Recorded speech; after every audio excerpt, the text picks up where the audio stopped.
Bismillahirrahmanirrahim. Assalamualaikum warahmatullahi wabarakatuh.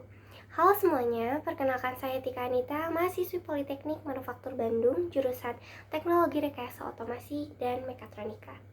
Pada video kali ini, saya ditemani rekan saya Muhammad Lutfi Khairuliza akan menyampaikan dari hasil observasi kami mengenai sistem K3 yang berada di industri, pusat perbelanjaan atau mall, dan juga salah satu lab yang berada di Politeknik Manufaktur Bandung. Untuk pembahasan yang pertama yaitu pembahasan mengenai hasil observasi kami mengenai sistem K3 yang ada di pusat perbelanjaan atau mall, dilanjut dengan pembahasan sistem K3 yang berada di industri, dan yang terakhir merupakan pembahasan dari sistem K3 yang ada di Lab Polman Bandung. Berikut ini merupakan cuplikan dari hasil observasi sistem K3 kami selama di salah satu pusat perbelanjaan yang ada di Bandung.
Berdasarkan dari hasil observasi kami di mall tersebut, ada beberapa hal yang dapat disimpulkan. Yang pertama itu mengenai sistem K3 di mall ini. Jadi mall ini menjalankan prosedur yang diterapkan SMK 3 nomor 1 tahun 1970 mengenai keselamatan kerja dan peraturan pemerintah nomor 50 tentang penerapan sistem manajemen keselamatan dan kesehatan kerja. Lalu ada untuk penggunaan APD itu disesuaikan dengan tingkat kecelakaan yang ada di sektor masing-masing.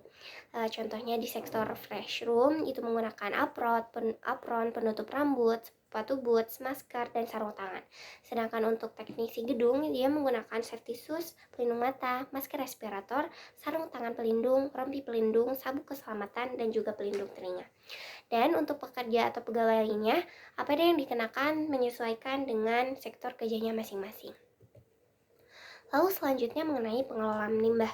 Untuk pengelolaan limbah ini sendiri dilakukan penghancuran untuk sisa-sisa makanan, lalu ditambahkan juga deterjen dengan tujuan agar tidak diambil oleh orang-orang yang tidak bertanggung jawab.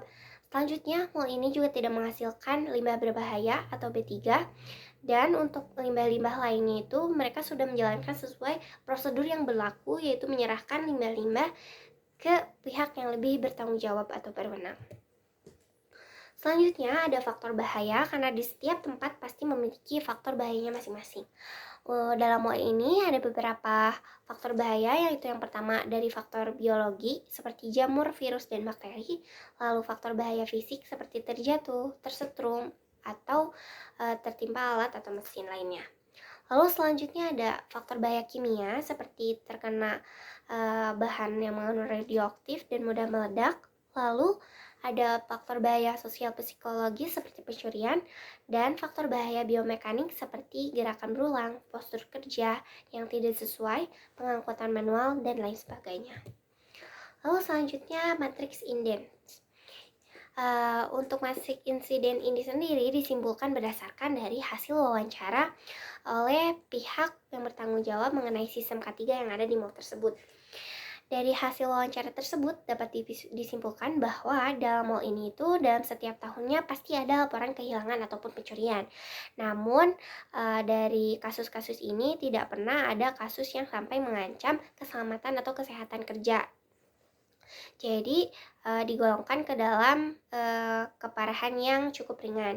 Jadi karena frekuensinya itu terhitung sering dan sangat sering, dan tingkat keparahannya ringan, maka matriks insiden dari mall ini itu digolongkan dalam golongan tinggi. Lalu selanjutnya dari hasil wawancara itunya juga dapat disimpulkan dari tujuan utama penerapan K3. Jadi tujuan utamanya ini adalah agar melindungi pengunjung, pekerja, dan juga lainnya sesuai dengan tujuan utama dari sistem K3 ini diterapkan. Hal yang kedua mengenai pemeliharaan fasilitas K3.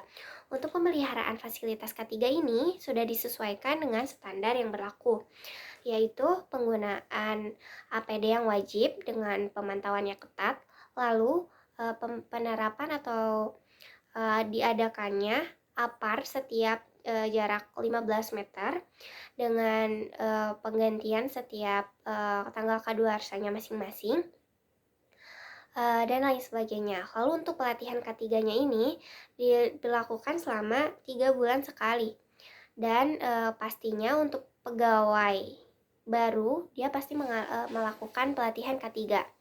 Lalu selanjutnya ada prosedur evakuasi. Seperti pada video yang tadi, bahwa prosedur evakuasi yang diterapkan di gedung ini sudah sangat lengkap dengan adanya jalur evakuasi yang ditempatkan di setiap sudut gedung di setiap lantainya. Lalu untuk manajemen keluhan ini sendiri, biasanya konsumen ataupun pengunjung yang ingin mengeluh itu biasanya mereka mengajukan keluhan langsung ke bagian informasi untuk disampaikan ke pusatnya langsung. Lalu selanjutnya itu mengenai safety sign dan sistem K3 lainnya. Berdasarkan dari hasil observasi kami dan disertai dengan bukti-bukti yang sudah kami sampaikan tadi, bahwa di mall ini itu safety sign dan sistem K3-nya sudah terhitung sangat lengkap untuk menunjang keselamatan dan kesehatan para pekerja maupun pengunjung.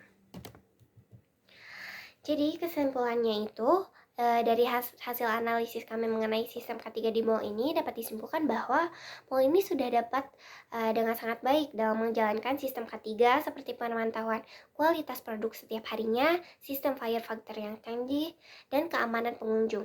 Potensi insiden yang paling sering dalam mall ini itu seperti pencurian dan pelanggan terjatuh. Namun tidak pernah ada kejadian insiden berat di mall ini. Selanjutnya merupakan penayangan video hasil dari observasi kami di salah satu industri yang ada di Bandung. Lalu untuk penyampaian hasil dari observasi akan disampaikan oleh rekan saya Muhammad Lutfi Hoiruriza.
Perkenalkan, nama saya Muhammad Lutfi Hodoriza.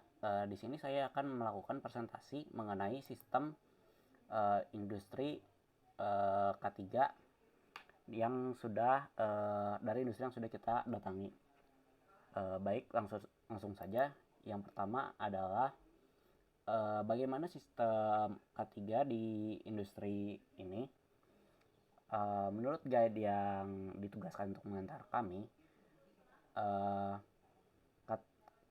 K3 di industri ini menggunakan prosedur yang diterapkan oleh P2K3 dengan 4 koordinator dalam bidang 1. Keselamatan dan kesehatan kerja, 2. Kebersihan dan ketertiban lingkungan, 3.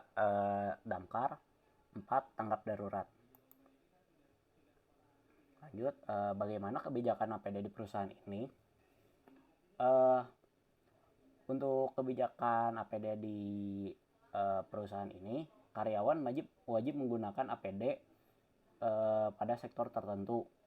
Contohnya adalah yang las membutuhkan kacamata dan apron las.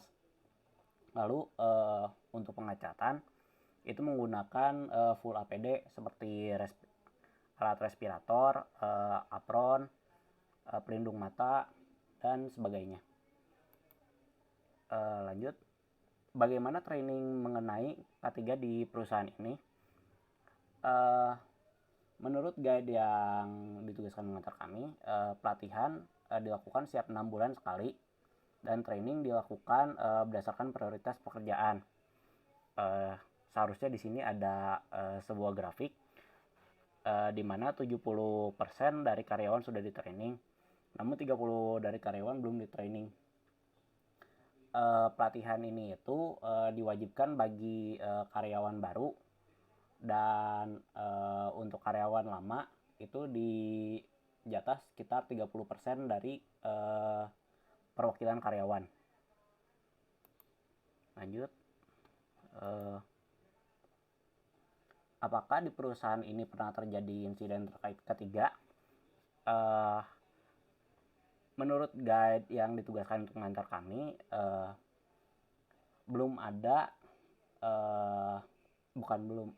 tidak pernah ada insiden berat yang terjadi di perusahaan ini. Namun kemungkinan untuk kecelakaan kecil seperti tergores dan sebagainya itu kemungkinan ada. Lalu kesimpulan dari analisis industri ini, dari hasil dari analisis mengenai K3 di industri ini dapat kami simpulkan bahwa menurut guide, K3 di perusahaan bertujuan untuk melindungi karyawan. Lalu tidak ada kecelakaan berat di industri ini, namun kemungkinan untuk insiden kecil ada. Lalu perusahaan sudah cukup menerapkan K3. Lalu menurut kami, perusahaan sudah cukup menerapkan K3, namun memiliki kendala di pembaruan APD seperti safety shoes. Dan untuk pembahasan yang terakhir, berikut akan saya tayangkan hasil dari observasi kami di salah satu lab yang ada di Polman Bandung, yaitu Lab Elemen Mekanik atau biasa disebut dengan LMEK.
observasi dan wawancara mengenai sistem K3 di lab elemen mekanik ini, jadi sistem K3-nya itu berdasarkan peraturan utama yang berlaku di Politeknik Manufaktur Bandung.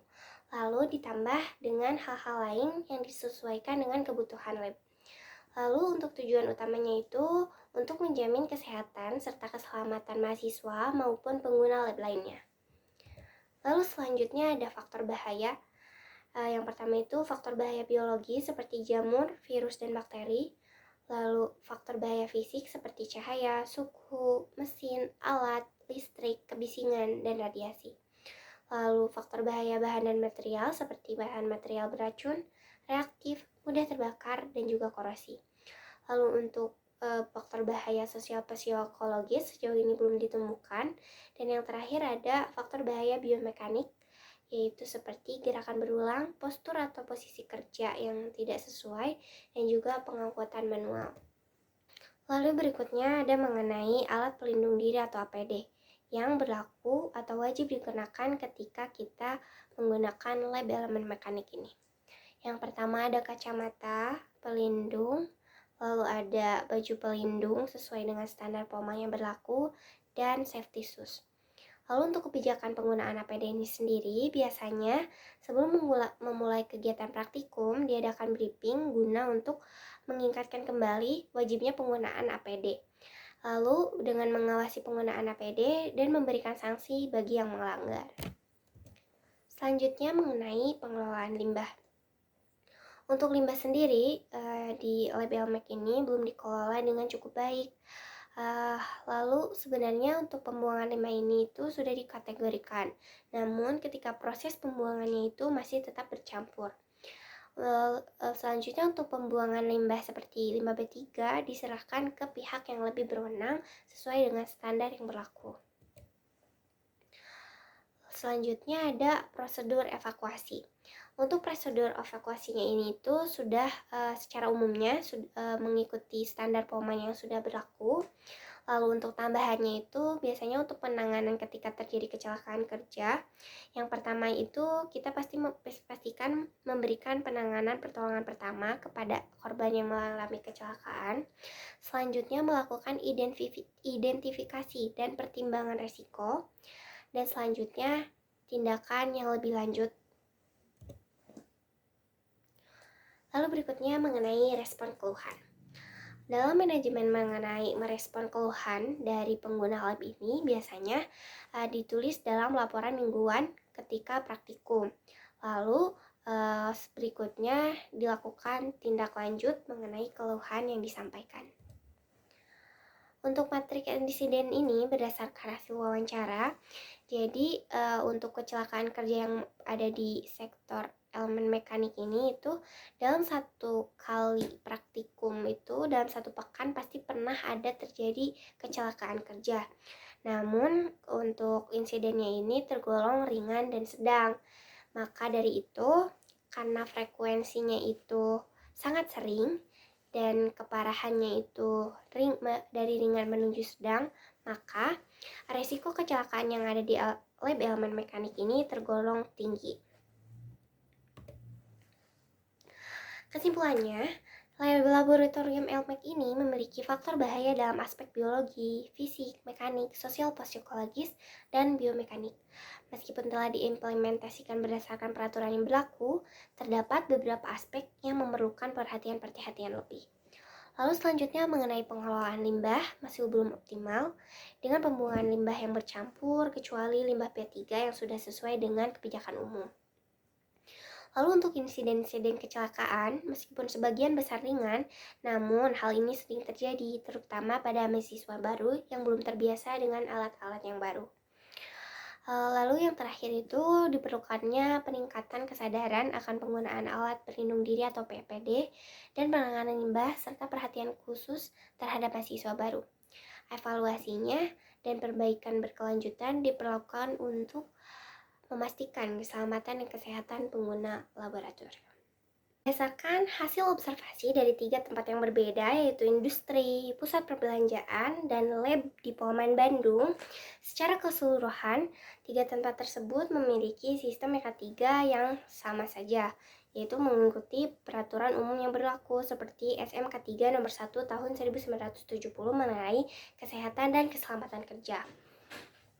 Lalu untuk sistem keselamatan yang sudah diterapkan seperti safety sign dan juga alat-alat pendukung keselamatan kerja lainnya sudah diterapkan dengan baik untuk menekan terjadinya kecelakaan kerja yang ada di tempat-tempat tersebut. Sekian yang dapat kami sampaikan. Terima kasih. Wassalamualaikum warahmatullahi wabarakatuh. Audio Jungle.